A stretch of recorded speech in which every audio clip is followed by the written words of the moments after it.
My wife said, "You're sleeping on the couch until you apologize for something I didn't do." I said, "Okay, I didn't apologize." 3 weeks later, I'd converted the guest room into my Bachelor Pad. When she finally walked in, I, 38 male, got banished to the couch 3 weeks ago over something so stupid it still makes my head hurt. My wife Diana, 36, accused me of flirting with the new neighbor, Melissa, who's literally 23 and just moved in with her boyfriend. Here's what actually happened. I was taking out the trash. Melissa was struggling with a massive box. I helped her carry it to her door. We chatted for maybe 2 minutes about the neighborhood. That's it. That's the whole crime. Diana saw this from our window and went nuclear. Said I was all over her and practically drooling. When I tried to explain, she hit me with, "Don't gaslight me, Trevor. I saw what I saw. You're sleeping on the couch until you apologize and admit what you did." I stood there for a second, processing the insanity, then said, "Okay." She blinked. "Okay, that's it? Yeah, okay. I'll sleep on the couch until you apologize." "Sure." She stormed off, probably expecting me to grovel within hours. But here's the thing, I didn't do anything wrong. I'm not apologizing for helping a neighbor. That's not how this works. Night 1 on the couch sucked. Our couch is nice for sitting, terrible for sleeping. My back was killing me by morning. Diana came down, saw me making coffee and said, "Ready to apologize?" "Nope." She huffed and left for work. By night 3, I was done with the couch. We have a guest room, decent size, mostly storage and Diana's overflow closet space. I grabbed my pillow and slept in there on the old futon. Still not great, but better than the couch. Diana noticed. "The couch too uncomfortable for you?" "Yes." "Then apologize." "No." She actually smirked, like she was winning some game. "Fine, enjoy the futon." But here's where it gets interesting. I make decent money as a project manager. Diana makes good money too in marketing, but we keep separate accounts for personal spending after bills. I had about $3 saved for a new toolset I'd been eyeing. Decided to repurpose those funds. Day 4, ordered a memory foam mattress, queen size, $800 with same-week delivery. Day 7, hit up Facebook Marketplace. Scored a leather recliner, $200, solid wood desk, $150, and a 55-inch TV someone was dumping for $300. Borrowed my buddy Rick's truck, moved it all in while Diana was at her sister's. Day 10, Amazon Prime is beautiful. If microwave $60, microwave, installed some floating shelves, if $50. Got a nice rug, $120, that really tied the room together. Day 14, this is where I might have gotten petty. Bought a PlayStation 5, $500, and a soundbar, $200. Also grabbed some blackout curtains, $40, because why not? Day 18, the finishing touches. LED strips for mood lighting, a couple of band posters I'd always wanted to hang, and this is my favorite part, a digital lock for the door, $150. By week 3, I'd spent about $2,800 turning that guest room into my personal sanctuary. It was everything our bedroom wasn't. My space, my rules, my vibe. Diana hadn't been in there once. She'd knock occasionally, tell me I was being ridiculous, but never actually entered. Think she was playing chicken, waiting for me to break. Last night, everything came to a head. I was in my room playing Call of Duty with Rick online when I heard Diana try the door handle. It didn't budge, obviously. "Trevor, why is this door locked?" Pause the game. "Privacy." "Open this door right now." "No thanks, I'm good." Silence, then bang bang bang. "Trevor, open this door immediately." I calmly got up, walked to the door, but didn't open it. "Diana, you banished me from our bedroom. This is my space now. You're welcome to apologize for falsely accusing me anytime." "I'm not apologizing. I saw what I saw." "Open this door." "No." Then I heard her on the phone with her mother. Oh boy. Putting it on speaker so I could hear everything. Classic Diana move. "Mom, he's lost his mind. He's locked himself in the guest room and won't come out." Her mom, Teresa, loud as always. "What do you mean locked? In his own house? He put a lock on the guest room, an actual lock, with a code." "Well, why is he in the guest room, sweetie?" Diana paused. "He's being punished. For what?" "He was flirting with the neighbor." "Was he really?" "Mom, whose side are you on?" "I'm just asking, honey." "What did he do exactly?" Diana went quiet. Then he helped her carry a box. Even Teresa went silent. Then, that's it. You didn't see how he was looking at her. "Diana, sweetie, maybe you should apologize." I can't believe you're taking his side. She hung up, then more banging. Trevor, I'm getting a locksmith. Go ahead, I called back. I own this house too. I can put a lock on any interior door I want. Check the law. I had actually Googled this already. As long as it's not preventing egress in an emergency and both parties own the home, interior locks are generally fine. She must have Googled it too, because she stopped threatening the locksmith. Then came the texts. Oh man, the texts. This is insane. You're acting like a child. That room is for guests. All your clothes are still in our room.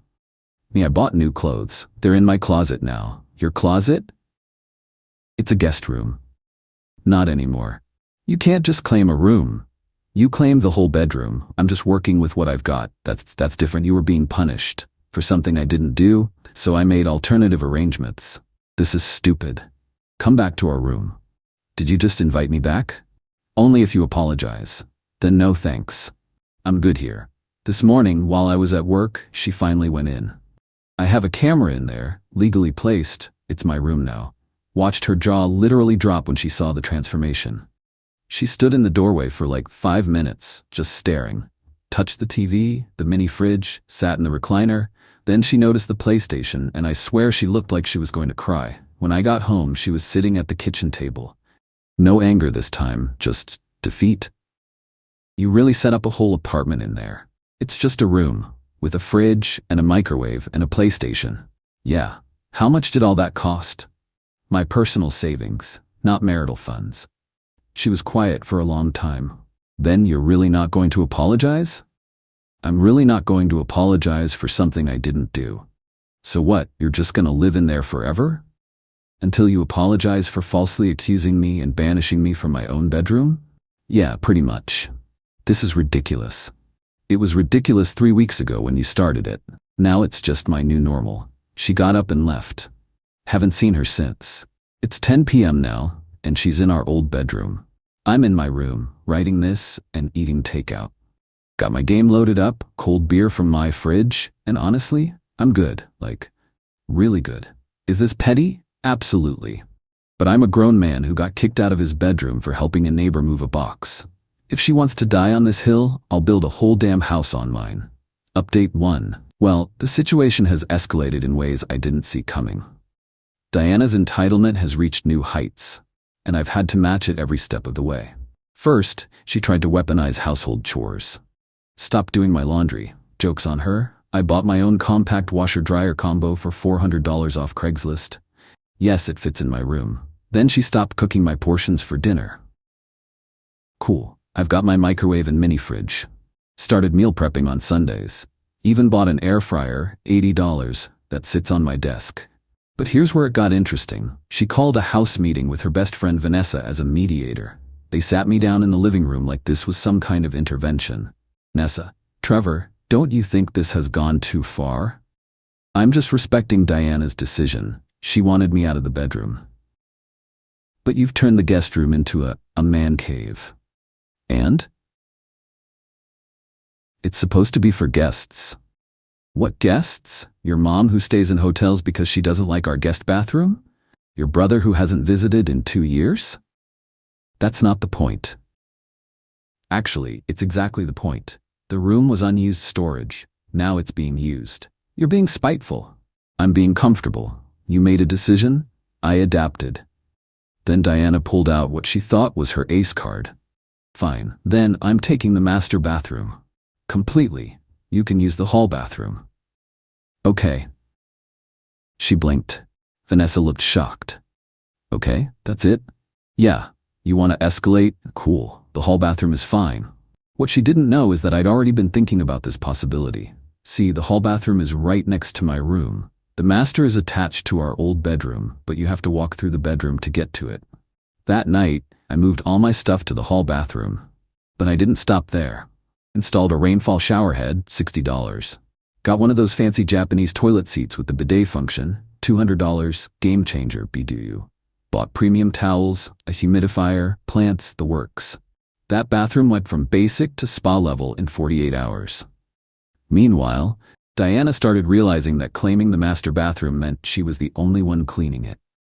She complained to her sister on the phone. Thin walls, I heard everything. He doesn't even use it anymore. He just moved to the other bathroom and made it nice. He bought a bidet. Jenna, abide it. But the real kicker came 3 days ago. Diana's company announced they're going hybrid. 3 days in office, 2 days remote. She needs a home office space. Guess which room she assumed she'd use? She knocked on my door at 7 a.m. Trevor, we need to talk about the guest room. My room? It needs to be an office. I'm working from home twice a week starting next month. That's nice, good for you. So you need to move your stuff out. I actually laughed. No. Trevor, I need an office. Then set one up in the bedroom. It's huge. There's no space with the bed and dressers. Then reorganize. Or you could stop being petty and give me the room. The room I've paid to furnish? The room I'm living in because you kicked me out? That room? She tried a different approach. I'll let you back in the bedroom if you give me the office. But I'd still have to apologize? Of course. Then no. She slammed the door and left. 20 minutes later, I heard drilling. She was installing a desk in the living room corner. Her office is now in the communal space where I watch TV. Guess who bought noise-canceling headphones, $300, and doesn't care? Yesterday was the crown jewel of entitlement, though. I came home to find the lock on my door had been tampered with. There were scratch marks around the keypad. She definitely tried to break in. I confronted her immediately. Did you try to break into my room? It's not your room. Did you or did you not try to break the lock? I needed to check if you're damaging the house. By breaking and entering, it's my house too. Which is why I can have a lock on my door, and why you trying to break it is technically attempted destruction of property. She went pale. You wouldn't. Try me. I installed a camera in the hallway facing my door that same night. Full disclosure in common areas is legal here. She knows it's there. The red light blinks at her every time she walks by. Rick came over to watch the game last night. Diana lost it. You can't have people in there. Why not? It's my room. I don't want strangers in my house. Rick's been here 50 times. You went to his wedding. Not in that room, which is my room, where I can have guests.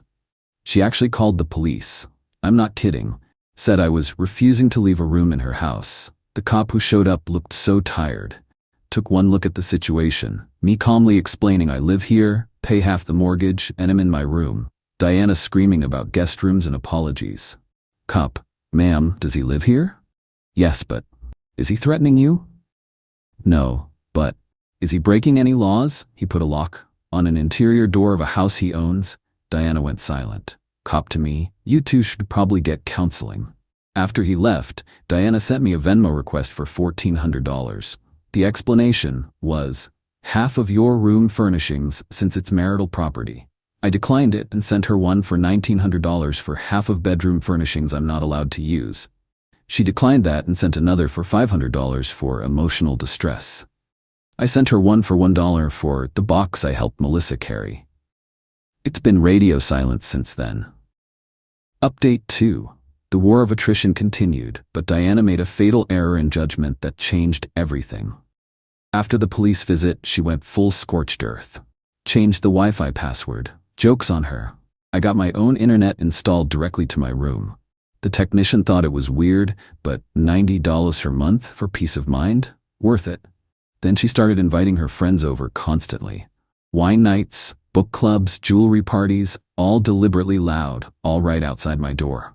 I just turned up my soundbar and invested in better blackout curtains. But then she crossed a line.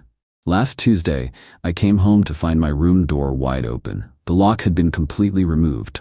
My stuff was there, but reorganized.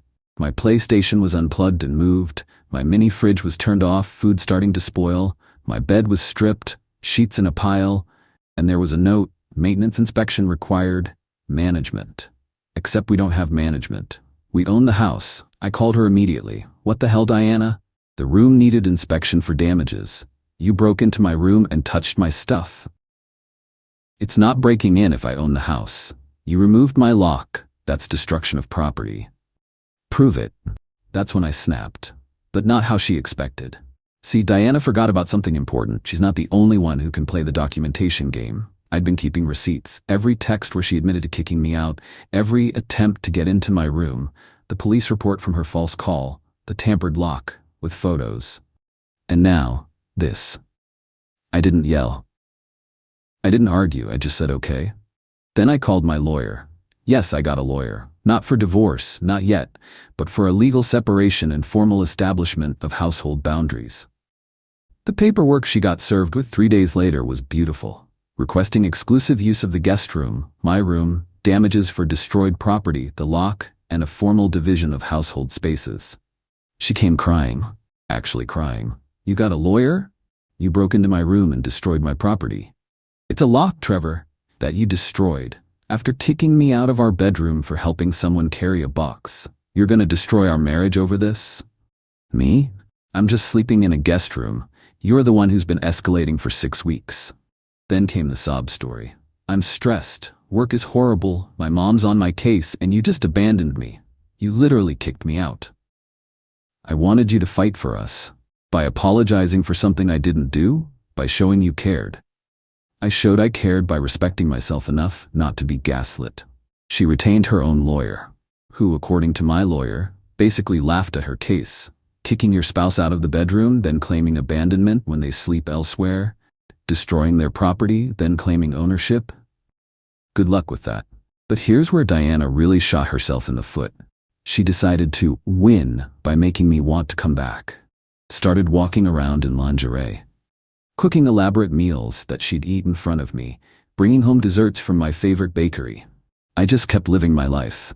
Meal prepping, gaming with Rick, working on some coding courses I'd started. Then she brought out the nuclear option. She invited Melissa and her boyfriend over for dinner. Didn't tell me, of course. I found out when I came home to them in my dining room. Diana all smiles, serving wine, being the perfect hostess. Trevor, join us. I was just getting to know our new neighbors better. Melissa looked mortified. Her boyfriend Tony just looked confused. Thanks, but I've got plans, I said, grabbing a protein shake from the kitchen. Don't be rude, honey. Sit with us. The honey was so fake it hurt. I'm good. Enjoy your dinner. Diana's face fell. Melissa jumped up. Actually, we should go. Early morning tomorrow. But you just got here, Diana protested. Yeah, we're so sorry. The food smells amazing, though. They practically ran out. Tony whispered, "What the hell was that?" as they left.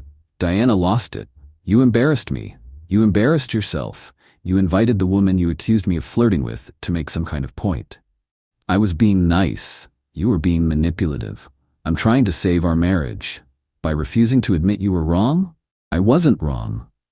Then we have nothing to save. That was last week. Yesterday Diana moved out. Not permanently, she's at her sister's. But she packed bags and left a note, since you want to live alone so badly. The funny part? I don't want to live alone. I just wanted my wife to admit she was wrong about one single thing. That I didn't flirt with anyone.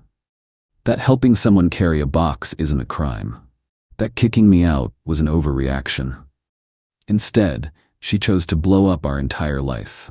My lawyer says I have a strong case for keeping the house if we divorce, especially with her voluntary departure and the documentation of her kicking me out first. But that's not what I wanted. I'm sitting in my room, my really awesome room, writing this update. The house is quiet. Too quiet. But I'll be damned if I apologize for something I didn't do. She texts me every few hours.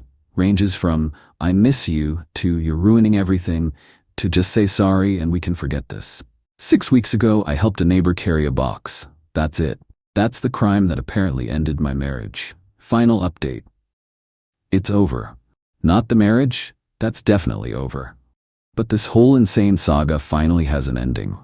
Diana stayed at her sister's for 2 weeks, posting passive-aggressive quotes on social media about knowing your worth, and when someone shows you who they are, believe them. The irony was lost on her. During that time, I got the house appraised. Consulted with my lawyer about buyout options. Started therapy, honestly should have done that years ago. And yeah, I kept improving my room. Added a small beer fridge. Why?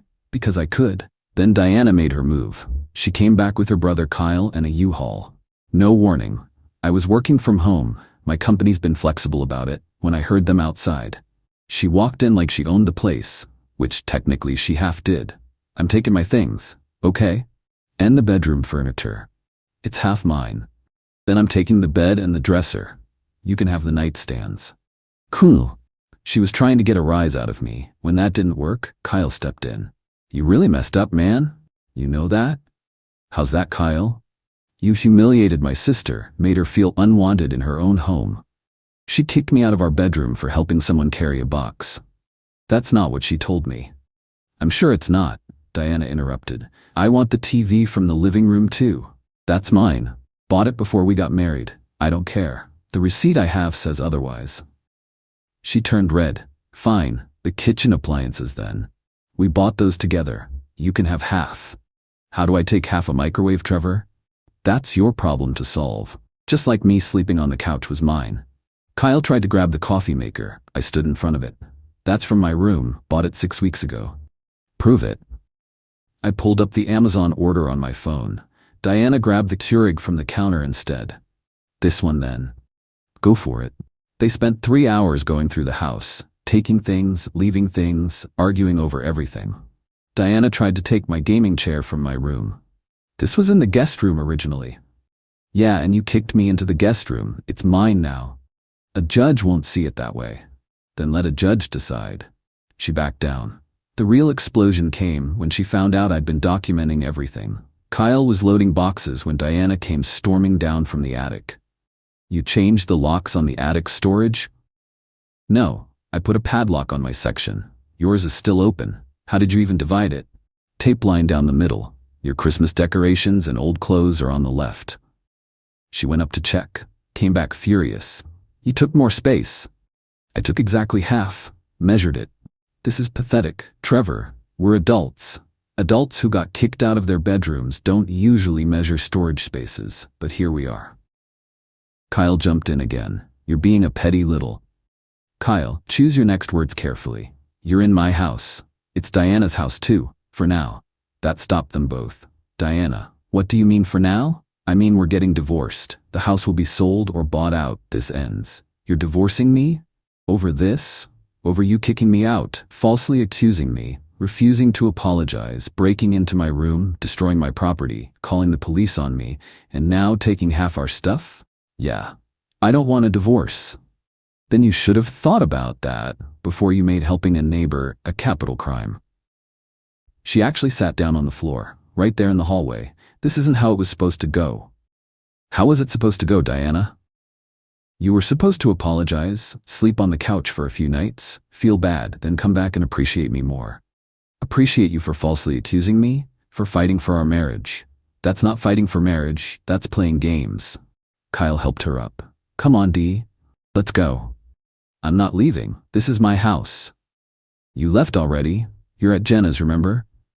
She tried one last manipulation. If you loved me, you'd apologize just to end this. If you loved me, you wouldn't need me to apologize for something I didn't do. They left with the U-Haul half full. Diana crying, Kyle muttering threats about lawyers. The divorce papers were filed 2 weeks ago. She's fighting it, demanding counseling instead. The counselor we saw, court-mandated mediation, took one look at our story and basically said, yeah, this is done. Diana's lawyer advised her to take the buyout offer. I'm keeping the house, paying her half the equity. It's worth it to me. My room is already perfect, and now I get the master bedroom back too. Might knock down the wall, make a huge suite. Who knows? The last text exchange we had. This is really it? Over a box? It was never about the box. Then what? It was about respect, trust, partnership. You showed me you don't believe in any of that. I was jealous. It's normal. Jealousy is normal. What you did after wasn't. So you're just giving up. I'm moving on. From almost 10 years together? Me, from 6 weeks of showing me who you really are. She didn't respond after that. I'm doing okay. The house is quiet but peaceful. Started dating a bit, nothing serious yet. Just coffee dates. Been upfront about the baggage. Most people are shocked by the story. One woman said, you turned a guest room into a man cave instead of apologizing? Legend. Another said I was too stubborn. Fair enough. Not everyone's compatible. Rick helped me move the bedroom furniture back last weekend. Walking into that master bedroom was weird. Felt like visiting a crime scene. But I'm reclaiming it bit by bit. Diana's still at her sister's last I heard. Still posting quotes about toxic relationships and red flags. Still telling anyone who'll listen that I ruined our marriage over nothing. But here's the thing. It wasn't nothing. It was everything. Every time she dismissed my feelings. Every time she demanded apologies for her imagination. Every time she chose control over communication. The box was just the last straw that broke this camel's back. Do I regret not just apologizing? No, because if I had, we'd still be in that cycle. She'd still be controlling and manipulating. I'd still be appeasing and enabling. Sometimes the smallest hills are worth dying on because they represent the mountains behind them. My new room setup is fire though. Kept the gaming rig in there. Master bedroom is just for sleeping now. Best of both worlds. Thanks for following this insane journey. I'm closing this chapter and moving forward. To everyone in similar situations, don't apologize for shit you didn't do, not even once. It never ends there. Peace out. P.S. Melissa and Tony had me over for beers last week. They told me that dinner was the most awkward experience of their lives. Diana apparently spent the whole time talking about how great our marriage was, while obviously fighting back tears. They felt so bad they almost moved. I told them the story. Tony bought the next round and said, "Dude, you dropped this." Good neighbors.